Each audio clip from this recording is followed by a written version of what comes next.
السلام عليكم ورحمة الله وبركاته. بسم الله الرحمن الرحيم. الحمد لله رب العالمين، والصلاة والسلام على سيدنا محمد وعلى آله وصحبه أجمعين، وبعد. كبجمتوتا داوتوتا تي في السنة كيسمتو كبجمتوتا هردفتوتا سجنتا كينيا سجنتا عيادين إسلام وهند دراه نجين ربي بكجرتنت سنرها هاجراتو سنين جتا har'as akkuma baratame caayaa sagantaa diin islaamiin mata duree addaa kan akka malee bu'aa irraa buufattan jennee yaannu sheekha keenya kabajamaa yookaan ustaaz Ahmad waliin irratti haasa'uudhaaf qabannee dhiyaannee jirra. Hanga dhuma sagantaa keenyaatti akka nu faana buutan kabajaan isin gaafanna.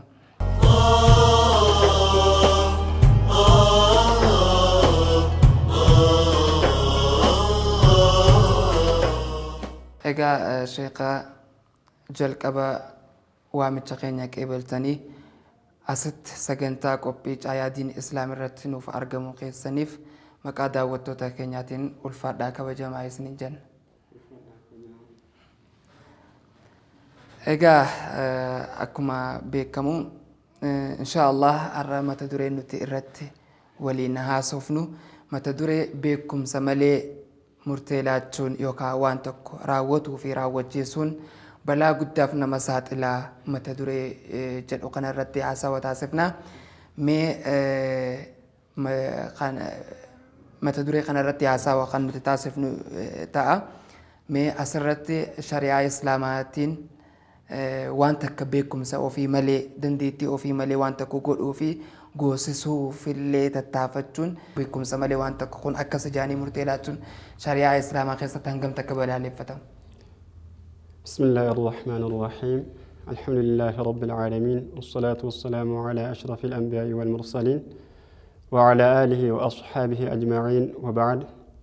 هندر رسالة كان قبستني سنس أستنو يا مكسني بقالته ما جتّا أقسم دعوتوني تي في السنة بكجران هندتي كبيجا كيساتي في بك أقسم بيجا على جران هندي ثاني. والسلام عليكم ورحمة الله وبركاته. شمر بعدا إجا غافي سنكافتن غافي غاريدا دين إسلام كيساتي نمتك بيكم ستك وسو إتهين كباتين يوكا دندتي تك وسو هين كباتين غوچتو يوراوته متا ساتي يوراوته تك يو نما برا خراوچي سوته بدي غداداف متا في ساتلا أقسم حواس مسلمان له بدي غداداف ساتلا أقسم نمتك بيكم ستك مالتي فتواتك كنون يوكان إبساتك نما فلاتون مرتيتك خنون بدي غداف ساتلا بدي غدا يروجنو بدومان كنو ولا صدر كعبة سوني سكامي أكما ما تدري واني إرتي فتوى كن سنتين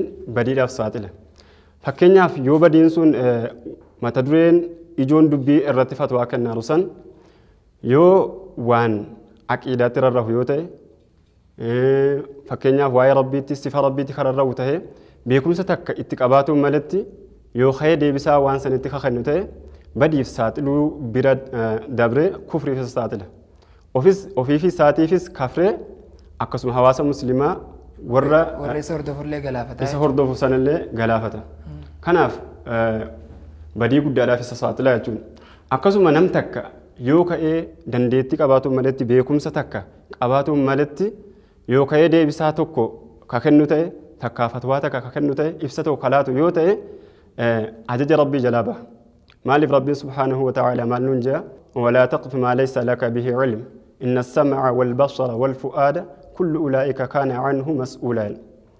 ربي سبحانه وتعالى ما ننجا وان بيكم سئتهن أمن تكا هندبتنجا وان بيكم سئتهن أمن دندتهن أمن تكا اتسينتهن دبتني أكن يجوم مالي وان تكا وكان أجيني أجاهن جئيني كأين أجرتوك هنا أرجيهن جئيني مالف أرجان كيتس akkasuma gurri kan kee wanati dhageesses qalbiin kan kees dalagaa kee hundaa'u irraa gaafatamuu teesseen kana ka rabbii waan beekumsa itti hin qabne tokko itti hin seeniu waytanuun jiru yoo khaynam takka osoo beekumsa takka hin qabaatin waan takka irratti murtii kalaatu yoo ta'e ajaja rabbii kana khalafa jechuun ajaja rabbii khalafuun immoo badii guddaadhaaf nama saaxilama turuu isaati as keessatti osuma deebisaan inni kenne san deebisaa dhugaallee haa ta'u ta'e beekumsa malee laatu sanaaf badiiraaf saaxilamuu malee rakkoo guddaa ragaa maaliif nam tokko yeroonii fi murtii takka kennu yookaan fatwaa takka kennuu dura waan sana hubatee eega hubatee waan sana irratti dandeettii qabu irratti hundaa'ee ijjannoo tokko qabaatu qaba waan ijjannoo tokko qur'aana irraa ta'uu hadiisa irraa ta'uu takka jecha ulamaa irraa ta'uu ragaa kan qabne takka waan irra dhaabbatee murtii sana kennu yookaan fatwaa sana kennu haala hin qabaatinii yookaan murtii tokko halaatu ta'e ofii isaatiifis badii guddaadhaaf of saaxila akkasuma hawaasa muslimaa daawaan isaa kun takka ibsisaa kun bira gahullee kufriidhaaf yookaan kufrii ta'e kufriidhaaf saaxila yookaan immoo ma'asiyaadhaaf saaxila badiidhaaf saaxila jechuudha. Kanaaf kun akka shari'aatti baay'ee balaaleffatamaa deema. Akkasuma ergamaan Rabbii alayhi salaatu wassalaam maal jedhani man aftaa bighayri ilmin la'anatuhu malaa'ikatu samaa'i wal ardeen. Namtichaan beekumsa takkaan maletti fatwaa takka laate murtii tokko laate malaayikaa dachiitii fi malaayikaa samiitu isa abaartii jedhan. Hadiisa kanallee Aliyyi irraa odeeffamee Ibnu Asaakirtuun odeessanii as keessa maal jechuu jireen namtichaan beekumsa takka malee fatwaa godhe. Namticha beekumsa tokko malee fatwaa godhe malaayikaatu isa abaartii jedhan. Musiibaan abaarsa malaayikaatti ol dhufemu maaltu jira? Malaayikaatu isa abaartii jedhan. Malaayikaan kunoo malaayikota samiitii fi malaayikota dachee irraatu isa kana abaartii jedhan. As keessatti ergamaan Rabbii namtichaan beekumsa malee murtii takka godhe takka fatwaa tokko kenne jedhan malee haqa qunnamee hin qunnamne hin ibsine. Beekumsuma qabaatuun maletti waan irra ijjannoo tokko ragaa qabatamaa ta'e takka Qur'aana irraa fi hadiisa irraa qabatuun maletti yookaan murtii tokko kalaatu yoo ta'e badii guddaadhaaf saaxilama akkasuma abaarsa malaayikaatu irratti bu'aa. Akkasuma of saaxilee hawaasa muslimaallee saaxilan. Maaliif namni kun osoonii fi beekumsa qabaatee laate wayyaadha. Ajaa'iba amma bara hawaasa bakka takka takka wanti jiru maal ni beektaa? Itti dhufa yeroo namni gaafataan kun itti dhufu gaafii san osoo addaan hubanne of bira dabarsuudhaaf akkanuma ta'uun dhabdu warra jiru jira. Jarri akkanaa kun hedduu waa'ee diin kun hangam takka akka nama yaachistu isaaniif hin galle ta'uu danda'a. Maaliif mala akkasiisanii warra bira dabarsuu jira.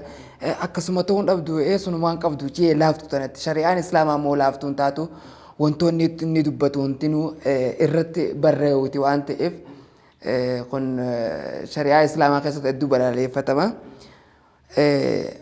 Wantoonni inni haasa'u hundinuu irra barreeffatu beekama. Dhugaadha tun maaliif Rabbiin subhaanahu wa ta'aalaa kanas nu ibsee jira jenna. Nam tokko silumaahuu gaafuma fedheewu haa ta'u yeroo gaafatame dura gaafii sana hubatuudha isarraa barbaachisa. Gaafii sana hubatee kahee yoo dandeettitti qabaate deebisuudha. Yoo dandeettitti dhabeeoo yoo waan takka irratti beekumsa dhabdan yoo dandeettii dhabdan warra waan san beekumsatti qabu dandeettii itti qabu gaafadhaan hin jeen. Akkasuma nam takka immoo yoo kahee gaafuma takkaaf deebisuudhaaf yeroo deemu maaltu sarraa barbaachisa dura deebisuun dura Imaamu Maalik jecha Imaamu Maalik takkatu jira asirratti jecha isaanii yaadadhe Imaamu Maalik maal jedhan jee nam tokko gaafii takka yeroo gaafatame deebisaa gaafii sana laachuun dura lubbuu isaarra jannataa fi ibidda haa fidu jedhu. Eega ibiddaaf jannata fidee ka'ee deebisaa sana haalaatu jedhu. Gaafuma fedhe haa ta'u. Akkasuma isaanuma kanarraa odeeffame maal jechuu jira qawliinuma isaaniirraa guyyaa takka nama dhufe isaan gaafate jedhan. Gaafii takka dhufee yeroo namni Imaamu Maalik kana gaafatu deebisaa laatuufi dhaban. Deebisaan laannee fi inuma callisanii yeroo sana khabira jiru yaa Imaamu Maalik wanni kun waan laaftuudha maaf hin deebifne deebisaa laaftuudha maaf irraa callifta namni kun ka waan kana adda baafatuudhaaf jecha isin bira dhufe maaf deebisaatti laannee jedhan jedham tokko jennaaniin akkaan haaranii maal jedhan diin islaamaa keessa ahkaama shari'aa keessa laaftu wanni jedhamu takka hin jiru. salphaatti wanti akka feetee taphatu hin jirtu wanti kun diini aakhiraatiitti irraa waan ta'eef Allah waan aakhiraatti irraa waan ta'eef sabla wanni jedhan takka hin jiru. Kanaaf nam tokko yeroo deebisu gaafuma fedhe haa ta'u nama ofirraan deemsisaa jechuu osoo hin ta'in nama gaafii gaafate kana ofirraan achi oofaa osoo hin ta'in gaafii kana dura gallaaluudha qabanne kun. Sah. Gallaalee mata duree sana eega isaaf galtee deebisa itti argatu deebisa sallaatuudha qaba. Maaliif wanti kun barra amma wallaahi dhugaa rabbi sayyoo dubbanne naannaa amma keessumattuu amma ni deddeemtan daawaadhaaf bakka garaagaraa Harargees ni deemtan ni naannooytan ni agartan amma haalli wadiciin biyya keessa jirtu akka malee nama sodaachisa. Akkuma fadhanitti jechuudha shari'aa islaamaa keessatti kun akkasuma ta'uu hin dhabdu wantoota dubbatan kana namoonni akkanaa kun rabbiin maal jedha ما يلفظ من قول إلا لديه رقيب عتيد جل جتش تكو إلمنا ما جتش تكو هندبتو ملايكا لما إسرتاتو مالي ملايكا جتش إني دبتو هندو ما إلمنا ما ملايكا لما تبرستو جرجا ويابرو كتاب وجي إسا خيستي وان بيكم سمالي مرتيلات خانا إسا دورا دفتي غافا اتي أرقسي فمتو أكم جيتي دي بسا معلومات تدقام kanaaf wanti kun balaa guddaaf nama saaxila. Balaa guddaaf nama saaxila. Kun beekumsa malatti laachuun guutummaatti yoo ilaalle balaa guddaaf nama saaxila. Fedhu beekumsa waan sanitti haa qabaatu. Eega qabaate yoo fakkeenyaaf qabaatee kee akka malee yoo murteessus inni fikkaa baaba biraati wanni inumaa'u. Namummaan takka gaafuma takka haa ta'u jalqaba maaltu sarraa barbaachisa. Gaafiin takka wayita isatti dhiyaate gaafii sana deebisaa itti laachuun dura ijoodhuma dubbii sanaa hubatuudha sarara barbaachisa. Gaafiin tokko wayita itti dhufe gaafiin kun maal je'ee hubatuutu irraa barbaachisa. Eega hubatee ka'ee an kun deebisaa kana laachuudhaaf haaliin hin ta'amu hin ta'uu of madaaluu qaba beekumsa ofii. Ufumaafuu jechuudha. Osoo deebisaa kana ilaalin of xiinxalee an kun deebisaa kana laachuuf nama dandeettii itti qabumoo hin qabne jedhee of madaaluu qaba. Kana booddee dandeettii qabaachuu isaa of argee gara deebisuu deema. Yoo hin qabne deebisaa kana laachuudhaaf dandeettii kan qabne yoo ta'e irraa dhaabbatee gara warra isarra beekuutti deebisaa kana dabarsa jedha. Ni qaba yoo ta'e deebisaa kana eega gaaffii sana ijoon dubbii maal si fakkaata gaafuma sana hubachuu danda'u. Gaaffii sana namni fakkeenyaaf akka hedduutti nama gaafata deebisaanis akka hedduutti namaaf deebi'a jedha. Afaaniin dhufee si gaafatuutu mala. Akkasuma barreeffama adda addaatiin si gaafatuun mala namtichaan deebisaa kennu kunis immoo afaaniin deebisuutu mala jedha. Akkasuma afaaniin kan deebifne barreeffamaan deebisuutu mala jedha. Yeroo kana deebisaa kana nama gaaffii kana isarra dhiyeesse laachuun dura eega ahaalii ta'uusaa of argee ragaatti ilaallachuu qaba jedha. Ragaan kun waan kana deebisaa kana laachuudhaaf quraanarraa maali? Takkafaarratti quraanarraa ragaan jiru maali jedhee hubatuudha qaba jedha. Eega hubatee ka'ee hadiisarraa ragaan maali hubatuu qaba jedha. Ragaan jiru kunoo waan muhkamaa takka ta'uudha qaba jedha.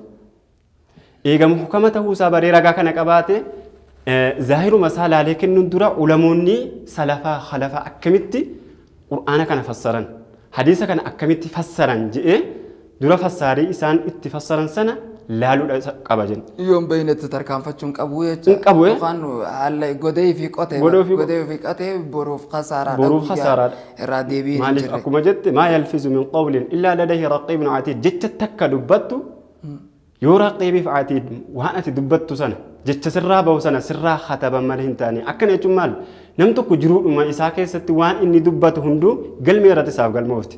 Har'a namtichaan kun immoo ahkaama shari'aa takka ilaalchisee fatwaa laachuudhaaf ibsa tokko laachuudhaan yoo galmeen isaadhaa kun waan dogongoraatiin kan katabamu yoo ta'e maasiyaa guddaadha akkasuma badii guddaadhaaf of saaxila hawaasa muslimaallee badii guddaadhaaf saaxila.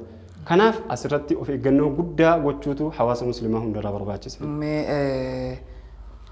Waa'ee diin keessatti beekumsa malee deebii laachuudhaaf jarjaruun balaa guddaaf nama saaxiluu isaatirra wanti nama kaasu akka sirreefu kaastanii turtan malaayikaan rabbitti hin diloofne tan dachii fi samii jirtu isa abaaruu ol balaan yookaan musiibaan kana caalu hin jiru. Musiibaa guddoodha guyyaa qiyaamaa gaafa silaa kitaabni waraqaan galmee isaa jechuudha tan xiqqishoos guddoos hin dhiifne isaaf laatamtu sana sheenaa guddoo waan itti dhageessisuudhaan mee balaa isa guddaa kanaaf akka isaan saaxilaman balaa gurguddaa kana keessa bu'uudhaaf jarra kun jechuudha. Amma nama tokko ni ilaalta caljee bakka firdii kanna akkana jechuun shari'aa islaamaa keessatti ta'a hojjedhu jeeni deebisaa kanaaf nama isa gaafatu kanaaf. Maali wajjin osuma wanti kun deebisaan tun akkanaa miti je'ee beekuu dhabuunis ni mala. Deebisaan tun akkas hin ta'e ni beeka garuu if bira dabarsuudhaaf. Kan lammaffaati garuu ni sirriitti deebisaan akkas taate hin beeku. Ammas deebisaan akkas ta'uu dhabuudhaas addaan baafanne jechuudha. Sirriitti osoo hin hubatin akkana ta'uu hin dhabdu akkas ta'uu hin dhabdu. Lakkee akkana. Kan shakkii qabu shakkii wajjin deebisaa laata. Warra akkanaa kun hundinuu balaa gurguddaadhaaf saaxilaman beekama. Mee warra akkanaa kana maaltu kanarratti isaan kakaasa? Beekumsa malee dubbachuu kanarra wanti isaan kakaasu maali mee sababoota gurguddaa jettanii kan yaaddan? Gaafii gaariidha. Wanni asirratti waan tokko hubannoo qabaatu malatti takka ragaa qabatamaa ta'e waan irra dhaabbatee waan kana deebisu qabaatu malatti wanni deebisaa kennutti isa kakaasu wanni kanaaf sababa isa ta'u waan baay'ee jira. Sanirraa qabxii takka yoo qaabne ka jalqabaa irratti qabxiin jalqabaa namtichaan kun diin islaamaa kanaaf dhimmamuu dhabuudha. Osoo diin islaamaa kanaaf ka dhimmamu ta'e osoo diin islaamaa kanaaf ka yaadu osoo ta'e hin laatu kanatti ka'e. Maaliif diin jechuun kun waan sablaa miti. Akkasuma nam tokko maqaa ulama jedhu qabatee maqaa beekaa diin islaam jedhu takka qabatee yeroo deebisaa tokko laatu deebisaan inni laatu sun hawaasa hunda bira gahuu mala. Yeroo ammaa kana fa'aa teknooloojiin babal'ateera. Teknooloojii yeroo babal'atu kana jecha tokko kanatti dubbatte sirraa waraabamee za'a ammaa kana keessa addunyaa gahuutu mala. Kanaaf inni kun yeroo deebisaa takka laatu nama laataaru san qofaaf miti wanni inni beekuu qabu. Maal beekuu qaba? Deebisaan inni laataaru san uummata addunyaati. Nama dhufee gaafii sana isarra barbaade yookaan namta akkas haa ta'u jamaa isa ta'u akka fedhetti gaafiin kun isaaf dhiyaate fatwaan irraa barbaadamu. Kan inni laataaru sun namta akka qofaaf miti abbaa fedhe haa ta'u. Eenyuuf laataara? Hawaasa musliimaa maraaf laataara. Hawaasa musliimaa cufaaf deebisaa kana kennaara waan ta'eef jecha itti yaadda'uu qaba. Usee akkanatti immoo deebisaa tokko beekumsa itti qabaatu malatti laachuuf wanni isa kakaasu maali? Diin kanaaf dhimmamuu dhabuudha ka tokkoffaa. Lammaffaa irratti yoo maali? Diin kanaaf dhimmamuu dhabuudha eega jenneen booda qabxiin lammaffaa beekamtii nama biratti argamudha. Yeroo ammaa baay'ee namaa kan dogongorsiisaa jiru maal si fakkaata? Beekamtii hawaasa musliimaa kana biratti yookaan jamaa'aa akka biratti beekamtii namni kun beekumsa qaba. Gurra barbaadu. Dhageessifannaa bakka agarsiifannaa barbaaduudhaafi akkasuma jamaa'aa heddummeeffatu baqqaan nama biratti beekamtii argatee jamaa'aa heddummeeffate jechuu akkasuma sababa kanaatiin addunyaa dhabamtuu taate kana argatuudhaaf jiruu isaadhaa addunyaa irratti hirkifate jechuudha. Isii diin kana sababeeffate jechuudha. Addunyaa kana akka ittiin argatuuf. Diiniin daldaloo qajaansa. Diiniin daldaloo qajaamudha. Kanatu isa haasa. Maaliif tunis ta'uu hin qabu jenna. Namni kun eega nama beeka ji'ame waan akkanaa yaaduu hin qabu jenna. Irra guddaa namaa yoo amma laalte sababa beekamtii nama biratti qabuuf jecha takka beekamtii nama biratti argatu waan barbaaduuf jecha namni kun nama sheekaati nama ulamaati jechuun gurra namaa keessa waan jiruuf jecha har'a yoon deebisaa kana deebisuu baadhee wallaalaadha naan je'anii hin beeku naan je'anii kanaaf jecha yeroo sana sheekni kan keenya kun beekumsa hin qabu naan je'aniiti hawaasni na jala jiran kun na jalaa obboota deebi'an yaanni jedhu isa dhagahamuudhaan osoo waan kana xiyyeeffannoo ittiin kennin ka deebisaa laatu jira. Akka ofiin fudhate dhugaadha amma nama na gaafatu kana keessaa nama hawaasa ladhiisii kanuma na gaafatu kana keessaa gabbuutii daraja sadarkaan xiyyeessa gabbuutii jechuudhaaf ni hollata. Ni hollata. Hollatee bakka waan dhiiroo amma yoo na gaafatee waan kana ani hin beeku jeen na xiqqeessa isa bira sadarkaan xiyya gabbuutii kana firaa sodaata. Ammoo kaslaa barbaachisu sadarkaan isaa rabbi biratti isaa ol fuudhamudha malee nama biratti isaa ol fuudhamtee fuudhamuu baattee namni ilmi namaa waan takka wanti namaa godhu hin jiru jiruu addunyaa gabaabtu tanarratti. Kanaaf shee muhzin haazaa waan hedduu nama rifachiisu yeroo baay'ee akkuma ati kaaste sababoonni kunis jiraatu wanti isaa kanatti ulfaatu maali seetan ustaaz bakka inni hin beeku jechuu tanaatu irraa du'a. Dhugaadha. Waan kan takka gaafatamee hin beeku jechuun irraa du'a kun maaliif ta'uu danda'a? Tun dhugaadha. Namni baay'een deebisaa kana osoo inni beekumsa ittiin qabaatin dandeettii takka osoo ittiin qabaatin kan inni laatu jecha hin beeku jechuu kana dakatuu isaati. Hin beeku jechuun isaa akkuma amma dubbanne ihtimaama dhabuudha. Hin beeku jechuu dhabuun isaadha. Diin kanaaf yaadda'uu dhabuudha. Akkuma kana fudhatamiinsa nama biratti kan duraan qabaate san beekumtiin tiyya kan nama biratti beekamti qabu kun gabbuhaa jecha jedhurraa kaka'e hin beeku jechuutti itti ulfaata. Kun immoo dogongora guddaadha. Maaliif? Imaamu Aliyyi ni beektan kan har'a siin himu ergamaan Rabbi alayhi salaatu wassalaam waa'ee Imaamu Aliyyi ilaalchisanii maal jedhanii ana madiinatul ilmi wa Aliyyuun baabuhaa jedhan. Magaalaa ilmi yoon ta'u Aliyyiin immoo ulaa ilmii saniiti jedhan. Imaamu Aliyyiin sun maal jedhan? Waa bardaaha alal kabidi jedhan. An us'ala an ilmi waa'ee akkamna tolaa jedhan akkamnas na jedhaa jedhan. Waan takkarraa waan dandeettii itti hin qabne waan beekumsa itti hin qabne tokkorraa gaafatamee hin beeku jechuun akkamna tolaa jedhan. Miilaan eenyu namni akkas jedhu kun Imaamu Aliyyii kan ergamaan Rabbi kana hin taane. Tole sheekha. Egaa kabajamtoota daawwattoota TV As-Sunnaa kan daawwachaa jirtan sagantaa Caayaadiin Islaam kan torbaanitti barnoota garaagaraa isin biraan gahaa turedha.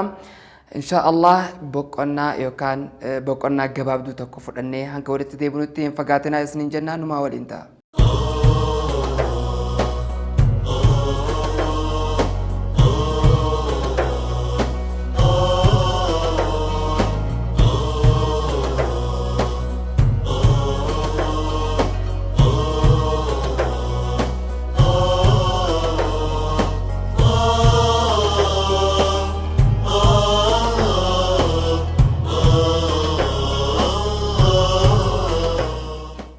Egaa kabajamtoota daawwattoota sagantaa keenya sagantaa Caayaadiin Islaam boqonnaa gabaabduun booda walitti deebinee jirra.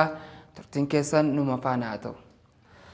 Tole egaa sheekha boqonnaa fudhannee jennee jecha Imaamu Aliyyi irratti isin qabnee turre achumarraa kaasaati. Imaamu Aliyyiin beekumsa gahaa qabaatuudha wajjin hin beeku jedhan. Har'a kan namni Imaamu Aliyyi irra hin beeka jedhu hin jiru. Ni jirallee jee hin yaadu namni Imaamu Aliyyi irra beekumsa qabaa hajewu. Isaan sanuu beekumsa qabaatu wajjin maal jedhan hin beeku jechuun kun dasnatti jedha natti tolaa jedhan jedhu. Meeqa Imaamu Aliyyi dhiis numaa kabiraa jiraawu. Imaamu Aliyyi dhumarraa odeeffame ergamaan Rabbi alayhi salaatu wassalaam guyyaa takka ni gaafataman.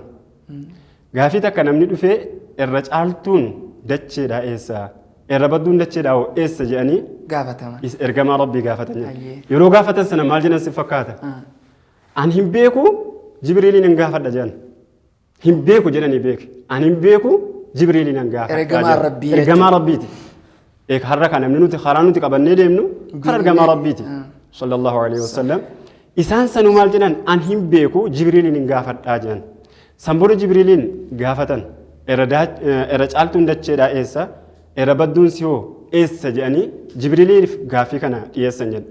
Jennaan Jibriilis maal jedhe ani beekumsa waan kanatti hin qabu as'alu rabbal izzaa jedhe rabbii kiyyan gaafadhaa jedhe beekumsa ittiin qabu eenyu jedhe ergamaan rabbii hin beeku jedhan.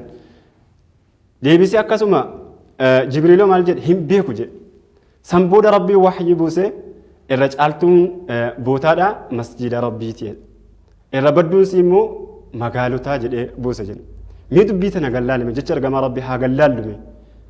Ergamaan Rabbii beekumsa qabaatu wajjin egaa akka mutlaqitti waa hunda caalu wajjin beekumsaanis ta'e waa hundaan caalmaya qabaatu wajjin maal jedhan hin beeku jedhan. Ittiin ulfaanne. Har'a ka hin beeku jechuun sun ergamaa Rabbiitiin ulfaanne isaanis hin irreefne. Maali kun diiniif dhimmamuu isaanirraayi. Har'a warri osoo beekumsa hin qabaatin hin beeku jechuun kun itti ulfaatu akkuma fedhanii keessa taphatama. Akkuma fedhanii diin kanaaf dhimmamuu dhabuu isaaniiti. Diin kanaaf dhimmamuu dhabuudhaaf hin beeku jedhan. Akkamumattiin hin beeku ja'a namni maal naan ja'a. Namni maal naan ja'a jechi jedhu siluma amrii diin keessa seenuu hin qabu jedhan. Namni maal naan ja'an. Namni maal naan ja'aadhaaf dhaabbate moo namni kun rabbi maal naan ja'aadhaaf. osoo jalqabuma barnoonni inni diin kanaaf dhaabbate sun namni maal naan jedhaafi miti rabbi maal naan jedha boru guyyaa qiyaamaa isii kana yoo khayrii taate irratti galata galfama yoo badii taate immoo irratti qixaaxama ofirra kadhaabu yoo ta'e hin beeku jechuun isarratti hin ulfaatu sunnaadha kun hin beeku jechuun sunnaa ergamaa rabbiiti akkasuma sunnaa ulamoota gurguddaati kana malee akkasuma maal jechuun jira jedhe imaamu maalik guyyaa takka ni gaafataman jedhe nam tokko isaanii dhufee gaafii 48 isaan gaafata jedhe gaafii meeqa 48 isaan gaafata jedhe 48 kanarraa 6 qofa deebisan jedhe 6 qofa abbuma 6 qofa deebisan jedhe 6 deebisanii kaan irraa maal jedhan hin beeku jedhan eenyu imaamu maalik hin beeku jedhan har'a kan imaamu maalikittu imaamu maalik har'a seenaa isaanii waan hin dubbadhu miti akka isaan ulamaa guddaa ta'an hawaasa musliimaa hunda biratti beekaman isaan sunu maal jedhan hin beeku jedhan akkasuma way kana qofaare ka biraa sunuma jira jedhan guyyaa takkas gaafii takka nam takka itti dhufee gaafii takka isaan gaafate itti wayitanii gaafatu deebisaa sana laachuufi dhaban jennaan yaa imaamu maalik an bakka fagoorraa ka'eetiin gaafuma kana adda baafatuuf jecha isin bira dhufe deebisaa naa kennaa jennaan hin beeku jedhan duuba hin beeku akkamitti naan jettan karaa dheeraa ta'e deemeetiin deebisuma gaafii kana argatuuf jecha isinit dhufe akkasuma ummanni immoo na boodatti hafan deebisaa waan kanaaf deenuuf dhufaara jedhanii eeggatu jirani ummata isaa bakka bu'ee dhufe ummatan bakka bu'ee dhufe waytan isaanitti deebi'e narra eegani deebisa narra eegani maaliin isaanii jiyaa jedhe jennaaniin hin beeku jedhe imaamu maalik jeenaan maal jedhan imaamu maalik hin beeku jedhe jedhi itti himi ummata sanitti wanta kun waan irraa qaanfatanii miti hin beeku jechuun waan qaanfatanii miti abbuma fedhe haa ta'u hin beeku jechuun sadarkaa namaatti gadi hin buuftu duraanu maaltu sii gala kana jechuun namtichaan hin beeku jechuun itti ulfaatu rabbi biraa sadarkaan qabu sii gala osoo rabbi biraa sadarkaa akka qabaatu ta'e hin beekuun isatti hin ulfaatu sadarkaa eenyuun biraa qaba hawaasa musliimaa biraayi nama biraayi tun ka hirkannoo jiruu isaa kana taasifatee jira jechuun nama agalchee ni ustaaz mee hoggaa imaamu maalik imaamu ali subhaanallah jarri kun hundinuu hin beeku irraan qaanfanne inumaa hin beeku akka ajaa'ibaa barbaadhan jechuudha sunnaa diin islaam kun osoo fi akkanatti of eeggannoodhaan namni dubbachuu baate of eeggannoon cimaan jiraachuu baate silaa akkanatti ilaasinaaf silaa ni laaqama mee duwwee qajara kana birattu hin beekuun akkanatti jirtu maaltu ummata kana jara hukmii kan nu jarjaru kana maaltu hin beeku tanatti offeessa hin beeku kana wanni itti isaan irratti ulfeessa maal si fakkaata akkuma qabxee hedduudha haafnee turre سمالي قبتين برامان اتباع خطوات الشيطان كرا شيطانا جل هردفو سانيتي كرا شيطانا جل هردفو سانيتي مال جد شيطاني مال جدين ويتربين جنة الرئيسة كان هاري أريه جدو مال جد هوا ربين فبما أغويتني إيجا أتنا جلفتي جدت كرا كان كي داندي كان كي سري سنرتائتين حواس مسلمة كان دوران دوبان بيتا مرجان kallattii cufaan itti dhufee uummata kee jallisaa jedheen waan waadaa sana galeef nama akkana jiru kana maal karaa kamirra jira si fakkaata daandii shayxaanaa sana hordofe jedhe shayxaanaatti waswaase garuu rabbii subhaanahu wa ta'aala maal nuun jedheen innamaa ya'murukum bis-suu'i wal-fahshaa'i wa an taqulu 'ala Allaahi maa laa ta'lamuun nuun jedheen shayxaanni xalaata kan keessanii jedhe aduwwii guddaadhaan nuun jedheen wanni inni itti isin ajaju badii dalaguutti isin ajajaa jedhe akkasuma waan beekumsa hin qabne waan dandeettii hin qabne takka haqa rabbii keessattis ta'e haqa shari'aatis ta'e waa hundarrattu jechuu irratti isin kakaasaa jedhe inni kun maal si fakkaata asirratti wanni namni baay'ee dagatee jiru ulamoonni keenya dagatanii jirantu jira as keessa namni kun yeroo kara diin kana qabatee salaatee soomanee maqaa diin kanaan bobbahu sheexanni itti dhufee waswaasu se'a jedhe maaliif karaa badaa sanirraa gara diin kana qabadheeraa jedheen garuu sheexanni immoo bakka hundaana itti dhufaa jedhee ka'edha akkuma ayatammaa irraa hubanne karaa hundaana itti dhufa jedheen kanaaf sheexanni eessaan itti dhufe duuba karaa ilmii kanaan itti dhufe jedhe ilmii kanaan itti dhufe maal jedheen karaa dogongoraa rasa kaa jedhen maal sin jaa namni namni maal sin jaa ati nama guddaa akkanaati deebisaan kunooti kana jedheeti karaa jallinaa irratti bifa jechuudha miidhagaa fakkeessi afaan isa kaa jedhen yeroo kan inni kun gallaaluun malatti gaxiinxalee waan kana hubatuudhaan malatti deebisaatti laata jedhe kun karaa sheexanii dhufe itti waswaasaa jiru baay'een namaa kana keessa dagatamee jira sheexaanii waa'ee diin kana keessa hin dhufu si'a namni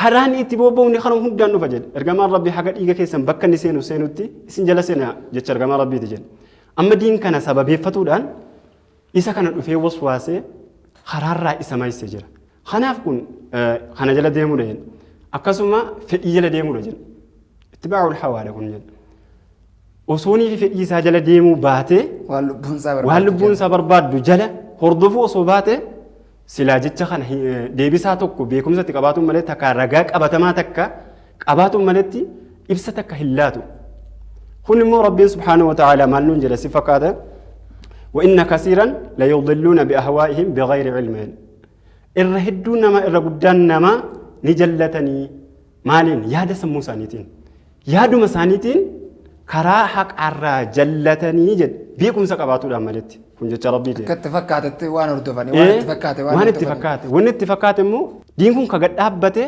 يادان أصوته جلا خفي حت أهوتو جبار حت أو رجالا قالوا مشري عمال تنواجد جلان جبار حت أو تنواجد كان سلا جلا رايي آمني متي جانجل كان هو بتو ركبنا منكون دينكم رايي يوكا يادان مرتفع أصوهن تاني رجال qabatamaadhaan murteeffama jedha. Wanti intaltee murteessuu dandeessu miti jechuudha. Waan shari'aan lafa nu keessa jirtu qabxiilee shari'aan lafa keessa sanirra deemudha. Sanirra dhaabbatteeti murteessitee.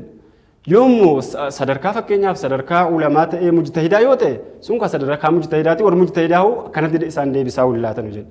Kanaaf kun badiidhaaf of saaxilee hawaasa musliimaallee saaxileen. Akkasuma maal si fakkaata qabxii biraallee jira jedha sodaa rabbii dhabuudha jedha. sodaa rabbiin boru irraana gaafata waan kanarraa jechuun osoo sodaan kun isa keessa jiraate deebisaa kana numaa hullaatunni maaltu isa keessa jira sodaa rabbii dhabee hawaasni muslimaa kun maal naan jedhanii jechuutu waan tanatti isa kaasa jenna ammoo sodaa rabbii dhabee immoo sodaa namaatiif jecha murtii kana kennuun namtichaan murtii beekumsa qabaatu malatti kennaaru kun maal ta'utti nu qajeelcha ulamaa ta'uu dhabuutti nu qajeelcha namni kun ulamaa miti maaliif jenna ربي سبحانه وتعالى ما ننجد القرآن ساكستي إنما يخشى الله من عباده العلماء وجد كربي صداتو قبروتن سر علماء دان وجاين سلا علماء تاني صدات هر إن يكون نمتجان بيكم سكباتم ملتي دنديتي وانتو كباتم ملتي مرتيتو كنمتجان لاتو متى في الرتستي حواس مسلمات في استي مرتيتو كخلاتو وصوني في علماء تهلاتني وصو صدا قبات هلاتو صدا ربي سنك قبات وصوتي مرتي كان هنماو هلاتو gocha tokko hin raawwatu hin raawwachiisu gocha tokko raawwatuu fi raawwachiisuun beekumsa malee isaa kun maalitti nu qajeelcha ulamaa ta'uu dhabuu isaatti nu qajeelcha maaliif rabbiin gabrootan saarraa wanni rabbiin akkaan sodaatu ulama jedhan osoo ulamaa ta'e silaa deebisaa kana hin laatunni. Subhaanallah wallahi akka ammees hin jettan namni tokko Allah reef waa kaastanii turtan jecha imaamu maalik jettan na fakkaata yoonii fi ijaa namni tokko gizee murtee takka laachuu deemu ibiddarra of fidee eegas booda jannatarraas of fidee murtee halaatu kana jechu kanumaa goonaan namni waan kanarraa bilisa ta'uu ni danda'a tokkoffaa ibidda jahannama waggaa if dura fidu hangam takka hanga inni nama gubu ilmi namaa ibidda san irratti obsuu hangam takka dandeettiin xiyyaangamii jee yoo yaadu taate waa laaftutti diin rabbii keessatti akka fadhatiin taphatu akka itti fakkaatetti nuuf kanaaf wanti kun fedhii lubbuu jala deemuudha lubbuu qaalii godhuudha immoo khasaaraa nama geessatti inna nafsa la'ammaaratun bissuu lubbuun ilma namaa waan fakkottuun nama ajajji lubbuun fakkottuun waan fakkottuun nama ajajji waan ta'eef waan kanarraa iftiisaa waan gaariin ta'in waan nu gaarii ta'initti nama ajajji kanarraa iftiisuu qabanii garuu sheekha gaafii takkaan isiniif dabalaa mee warri tokko akka tasaatti murtee takka ni laata gaafa murteen kun laatamu beekaa ka godhu murtee kan laatu jira osoo shari'aa islaamaatti akkanaa beeku sodaan lamaatiif akkana naan jaaniif akka itti fakkaattu akka darbatu jira akkanaa kuni balaa guddoof saaxilamuun isaa ifa gala beekama kana barre mee warra tokko akkanaa je'ee yaada garuu faallatti wanti inni jeessan akkas hin taane dogongora jechuudha. Dogoggorri gaa nama hunda irratti ni mala ilmi namaa ni dogongora. Dogongoree gaafa murtee laatu murteen isaa tun deemtee shari'aa islaamaatiin wal faalleessite. Akkanaa miti akkanaa jechuudha gee. Bara hadiisa keessa kanaa jira quraana keessa kanaa jira ati sheekh akkana itti gaafa ja'amuun kan irraa deebi'u ni jira kun gaarii rabbi umrii haa dheeressu rabbi haa ta'u. Ka ammoo lakki kana abalu deebisaa kan eega sirreeffamtee fi jechuun irraa du'a waan ta'eef. Lakki kumaanan jee kanaa jee warra irra diduu kana akkamii waliin mu'amalaa godhuu dandeenya akkamii wajjin jiraachuu dandeenya mee? Kun maal si fakkaata dhugaadha. Namni deebisaa yeroo kennu namni sodaa rabbii qabu namni diin kanaaf yaadu namni hawaasa muslimaatiif yaadu namni dhugaa sanaan sodaa rabbii qabu yoo ka'ee dogongora keessa haseenu yoo ta'e dogongorri sun yoo isaaf ibsame dogongora sanarraa ni deebi'a. Ofii deebi'uu saahuu malee hawaasa muslimaatiif illee gaaffii sana deebisee ni ibseen. Sanirratti maaltu jira siin fakkaata? Guyyaa tokko Umar ibn al-Khattab gaaffii tokko gorsa gorsuudhaaf ol bahanii minbararra bahanii gorsa osoo laachuu jiranii gorsa sana keessatti maal jedhanii namtichaan waa'ee mahrii ilaalchise maal jechuun waan yeroonii fi nam tokko nikaa haadha manaa isaa hidhatu waan kennu ilaalchise haga ergamaan rabbii godhanii olitti namtichaan kenne waan haga ergamaan rabbii godhan sanirra tarrafe waan sani olii san fuudheetan baytul maalii kaa'aa jedhan jennaadhi waan kana akkanatti ibsanii minbara isaanirra gabbu'an. Sambuudhee eega isaan gabbu'anii sahaabitittiin takka isaaniin dhuftee rabbi sirraa jaallatu yaa Umar ibn al-Khattab yaa amiira mu'mintoota jecha kee qabatanii jala deemuutu haqamu jecha rabbii qabatanii jala deemuutu haqaa jettee kam qabannaa isaan gaafate kam qabanne jala deemnaan jennaan subhaanallah jecha rabbiitii jedhe garuu maaliif jettee jedhe akkamitti gaafii kana gaafattee jedheen jennaan ati hammaan kana maal nuun jettee kaate namticha mahrii takka haga ergamaan rabbii godhanii olitti namaaf godhe haga ka ergamaa rabbiirra caalisan haga ni caalchise san fuunee baytal maalii goone jette ammoo rabbiin immoo subhaanahu wa ta'ala qur'aana isaa keessatti yoonii fi qabeenya guddaa tokko kennitanii fi jettan irraa hin fuudhinaa nuun jea akkamii jennaan subhaanallah meelaa lime Umar ibn al-Khattab kun namni sodaa qabu ta'uu maal si garsiiseen ishi jedhanii ofii isaaniitti deebi'anii dhiifne maal godhan bakkuma deebi'an jecha sana je'anitti deebi'an minbara irratti deebi'anii hawaasa duraan gorsan san hunda walitti qabanii maal jedhan namni hundinuu umarirra beekumsa qaba namni hundinuu hawaasni hundinuu umarirra tokkoon namaatu beekumsa qaba jedhan takka nama umarra beekumsa qabanii tarsa dira deddeebi'anii je'anii maal jedhan gaaffii duraan fatwaa godhan sanarra deebi'anii akkana je'eetiin fatwaa sinii godhee jira ammoo namni kanaa kun dhufee akkana naan jedhe dogongoreetiin jira waan feetan mahrii godhaafii jedhan jedhe har'atu maal ta'utu si qajeelche dhugaa saniin sodaa rabbii qabaatu akkasuma diin kanaaf nasihaa yaadu hawaasa muslimaatiif illee toltuu yaadu himmaa diin kana qabaatutu nu qajeelche jedhe har'a immoo warri cal jedhee immoo wayita dogongoran har'a Umar ibn al-Khattab dogongoran malee beekaan goone har'a warri immoo godhanii jedhan Umar ibn al-Khattab irra hin caalan. Mee yoonii fi amma osoo nama ammaa kana taate ati dhuftee intalti dhalaa amiira pirezidaantii muslimootaa ta'uu isaatii waliin gaafa dhuftee ati osoo darajaa sadarkaa kana qabdu ati kana itti kee fudhanna moo kee rabbi fudhanna oga jeeroo kam jedhan. Amiira mu'minaa guutuu ta'uu wajjin jecha kana jechuun subhaanahu wa ta'ala wallaahi hedduudha nama gammachiise garuu maal si fakkaata jedhu maal jechuun jira si fakkaata asirratti nam tokko yoo ka'ee gaaffii takka gaafatame Abdul Qaadir Jaylaaniin rahimahullah maal nuun jedhanii hawaasni barataan tokko barsiisaa isaarraa takka sheeka isaarraa amrii diin kana keessatti dogongora takka wayita arge sheeka isaa sana haa dammaysu maaliif dogongora ta'uu mala jedhe dogongora ta'uu inni dogongore ta'uu mala waan ta'eef jecha isa dammaysee wanni kanaa kun akkana jedhe isaaf haa ibsuu jedhe yoo inni dogongora isaa sanarraa deebi'ee kan haqaa sana qabate waa tolee jedha akka Umaritti. Yoo immoo irraa deebi'uu baate hoo jecha sheekticha sanaa dhiisii ka shari'aa sana qabadhu jala deemii. Kanaaf maaltu barbaachisa? Yoo nam takka hin deebi'u jedhe ofis halaakee namtichaan sheekaa sun ofis halaakee hawaasa musliimaa salaakeera. yeroo sana hawaasa musliimaa irraa maaltu barbaachisa yoonii fi jechi isaa sun ka shari'aatti wal faalleessu ta'e abbaa fedhe haa ta'u sheeka sana achuman dhiisee jecha isaa ka shari'aa kana qabatee deemutu barbaachisa ka shari'aa beekuutu barbaachisa garuu immoo inni sun abbuma fedhe haa ta'u Umar ibn Khattaab irra hin caalu deebi'uu qabanni sun hin deebi'u jedhee mudidu egaa ofii isaatti haalaa ka'u malee hawaasa musliimaa haalaa kun qabu. Wallaahi yeroo teenyaan nu daangeessa malee silaa bahara kan keessatti daaquun bareedaadha. Silaan dhaabbannu yeroo teenyaan nu daangeessa wanti goonan jirru mee gama xumuraa dhufnaan goola buuqanyaan duratti yaada xumuraa shabaaba keenyaafis ta'ee hawaasa musliimaatiifis ta'ee mashaayikan keenyaafis fakkaattota keenyaafis uummata musliimaatiif waliigalatti dhaamsiisin qabdan maal ilmee? Dhaamsiin qabu maal si fakkaata? Hawaasni musliimaa kun martinuu awwala jecha ulama jedhu tana hubatuun isaaniif dhaama. Ulama jechuun dura namni kun sadarkaa ulamaa sana gahe moo hin geenye jechuu hubatuudhaan hawaasa musliimaati dhaama. Eega sanii booda nama ulamaa ta'e sanaaf akka jecha isaanii qabatan. Ulamaan suniifis immoo maal hin dhaama jenna?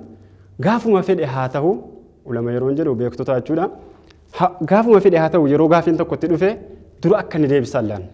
Deebisaa laachuun duratti gaafii isaa dhufe san sirriitti haa hubatu. Sirriitti hubate eega je'ee gaafii kana xiinxalee ilaalee ofiif gaafii san haa madaalu. Eega madaalee ka'e yoo deebisaa itti argate yoo nama sana deebisuudhaaf ka dandeettiitti qabu yoo ta'e haa deebisu. Yoo immoo deebisaa saniif immoo nama dandeettiitti hin qabne yoo ta'e Rabbi sodaatee beekaa haa gaafatu yoo beekaan naannoo sana jiraate. Hin beeku yoo immoo beekaan hin jiraanne hin beeku haa jedhu. Hawaasni musliimaas immoo usaniinuma gaafii laatuun dura namni gaafataa jiru kun maali haa hubatan?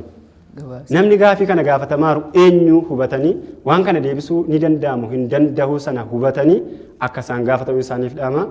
Egaa akkuma dabarsine sana warri kaaddu gongoranii cal jedhanii dantaa dhabanii deebisaa kennanu ulamaa osoo ta'anii hin kennanu jennee Rabbi haa sodaannu sodaa Rabbi haa qabaannu nafsiyyaa jalas akka hin deemne akkasuma immoo diin kanaan akka duniyaa hin carraaqqanne Imaam Maalik Ibn Mubaarak gaafii gaafatamanii maal jedhan jedhe irra gad aanaa namaatti hojjechuun maal jennaan warra diin kana sababeeffatee diiniin addunyaa carraaqqatu jedhan. Kanaaf egaa nama diin kana sababeeffatee addunyaa carraaqqatu Rabbi nu godhini warra diiniin diinuma carraaqqatee khayrii carraaqqatu Rabbi nu haa godhu kanuma isaaniif dhaama. Galatoomii sheekha insha Allah fuuldurallee sagantaalee mata duree garaagaraa irratti akka isin gaaffii deebiin hojii gootan abdii guddaa qabna ammaaf garuu galatoomii ulfaadha. Egaa kabajamtoota daawwattoota TV As-Sunnaa keessumattuu kabajamtoota hordoftoota sagantaa keenya torbaanii Caayaadiin Islaam har'aaf mata duree qabannee dhiyaanne irratti haasofni nuti taasifne kanuma fakkaata sagantaalee As-Sunnaa TV kanneen biroo waliin turtiin keessan haa ta'u. Wassalaamu alaikum wa rahmatullahi wa barakaatuh.